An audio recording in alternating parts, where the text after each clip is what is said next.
ओम साईं राम, हर हर महादेव। आज का रात्रि संदेश। जीवन की पहेली बहुत उलझी हुई है।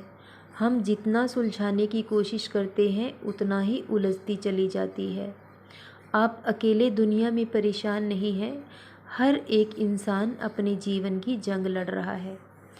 आप अकेले दुखी नहीं हैं, आपसे भी ज़्यादा दुखी इस दुनिया में बहुत से लोग हैं।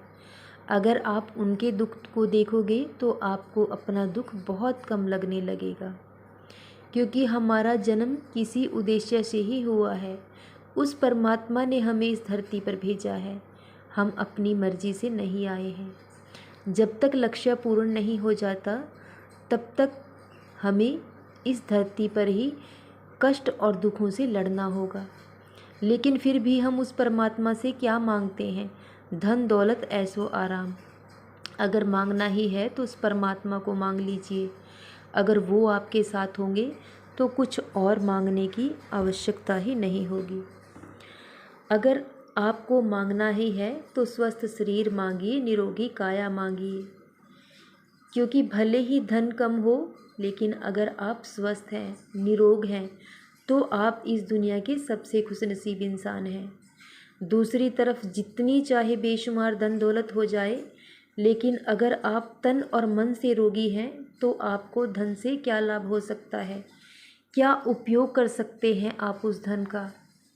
तो इसलिए उस परमात्मा से धन और दौलत नहीं, सुख और शांति मांगिए। क्योंकि जो इंसान आज के समय में स्वस्थ है, निरोग है, वह दुनिया का सबसे खुशनसीब इंसान है। अगर शरीर को स्वस्थ रखना है तो योग कीजिए। अगर मन को स्वस्थ करना है तो ध्यान कीजिए। क्योंकि हमारा जन्म ही इसीलिए हुआ है कि हम ध्यान करें और उस परमात्मा को पालें। परमात्मा को पाना कोई सहज कार्य नहीं है, लेकिन धीरे धीरे अगर हम अपनी इच्छाओं को नियंत्रित कर लेते हैं तो एक दिन हमें ईश्वर का साक्षात्कार ज़रूर होगा। तो सदा जपते रहें ओम साईं राम, हर हर महादेव। शुभ रात्रि मेरे बच्चों।